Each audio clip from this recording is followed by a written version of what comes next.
मित्रांनो नमस्कार. कायदेशीर माहिती देणाऱ्या माझ्या YouTube चॅनलमध्ये तुमचं स्वागत आहे. दारू पिऊन गाडी चालवली का, हे वाक्य आपण कधी पोलिसांकडून ऐकू शकतो, कधी हे मानलं जाऊ शकतं, याच्यावरती आजचा व्हिडिओ. पहिला भाग, तुम्ही दारू प्यायली का नाही प्यायली हे तुमच्या रक्तातील अल्कोहोलचं प्रमाण किती आहे त्याच्यावरती नक्की ठरतं.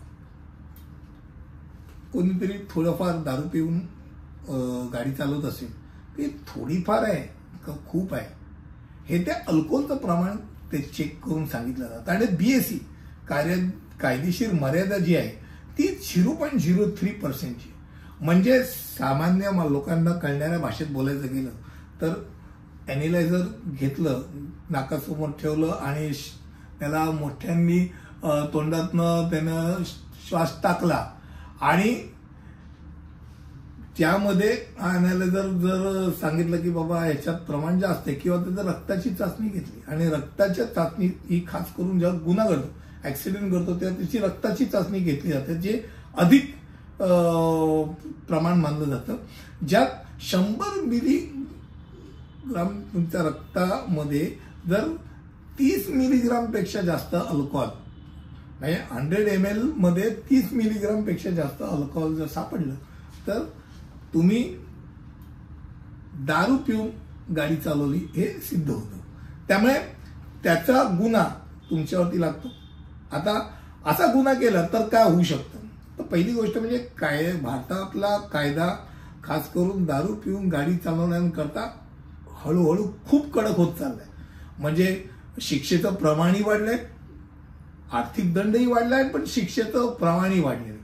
त्यामुळे तो एक बघा. आता दुसरा मुद्दा आपण त्याबरोबर विचार करूया की भारतात कायदेशीर मद्यपान करण्याकरता वय काय.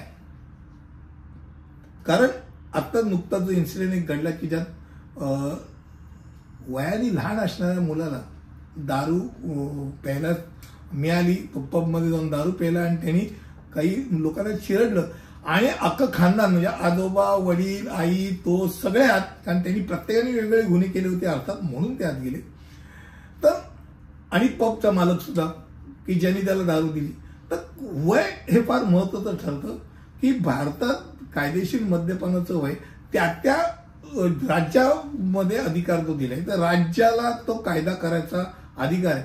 आणि त्यामुळे काही राज्यामध्ये तर दारू पिण्यासच मनाई आहे. म्हणजे बिहार, गुजरात, नागालँड, मिझोराम मधल्या काही प्रदेश, लक्षद्वीप या ठिकाणी दारू पिण्यासच परवानगी नाही.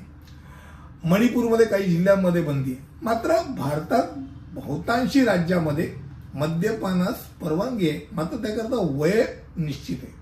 महाराष्ट्राचा विचार करायचा झाला तर 25 पेक्षा अधिक वयाच्या व्यक्तीला मद्यपान करण्याची परवानगी. अर्थात ती कुठे करायची तेही जागा नक्की. म्हणजे मी कुठे घेतली दारूची बॉटल घेऊन मी रस्त्यात बसलो पीत किंवा पब्लिक प्लेसमध्ये प्यायला तर ते सिगरेट पण नाही आणि दारू पण नाही, परवानगी नाही.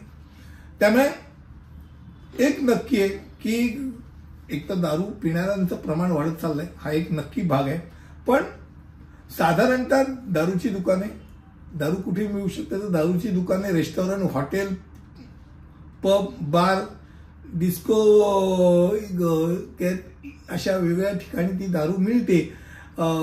त्याचा ऑनलाईन दारू मागण्यास परवानगी नाही, ऑनलाईन विक्री करण्याची परवानगी नाही. आणि खास करून काही राज्यांमध्ये, केरळ आणि तामिळनाडू राज्यामध्ये खाजगी ठिकाणी सुद्धा दारूच्या दुकानामध्ये विक्रीची परवानगी आहे. काही राज्यांमध्ये तर किराणा माल, डिपार्टमेंटल स्टोअर, बँकवेट या ठिकाणी सुद्धा किंवा फार्म हाऊस मध्ये सुद्धा मद्य विकलं जातं.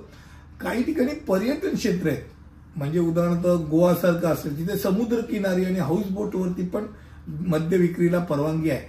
हे सगळं सांगत असताना खास करून महाराष्ट्राचा विचार करायचा झाला तर महाराष्ट्रात मुंबईचा ज्या वेळेला होता त्यावेळेला पहिल्यांदा मोरारजी देसाईंनी दारूवरती बंदी टाकली होती आणि त्याच्यावर प्रचंड विरोध झाला होता. कारण खास करून कोळी समाज या दारूच्या भट्ट्या आणि हा सगळा प्रकार चालत असल्या कारणाने देशी दारूवरती बंदी आणि परदेशातली लिकरला परवानगी असा विचित्र प्रकार झाला होता. म्हणजे दारूबंदी नाही, देशबंदी असं बोंबाबोंब झाली, शेवटी ते मागे घेतलं गेलं. असो, दारू पिऊन वय 25 वर्षाच्या वर असाल तरी दारू पिऊन गाडी चालवली जाणं हा मूर्खपणा आहे. तुमच्या शेवटी आयुष्याचा प्रश्न येतो, दुसऱ्यांच्या आयुष्याचा प्रश्न येतो, त्या ती न पिऊन चालवणं हेच शहाणपणाचं आहे. आजचा व्हिडिओ इथेच थांबवतो. धन्यवाद.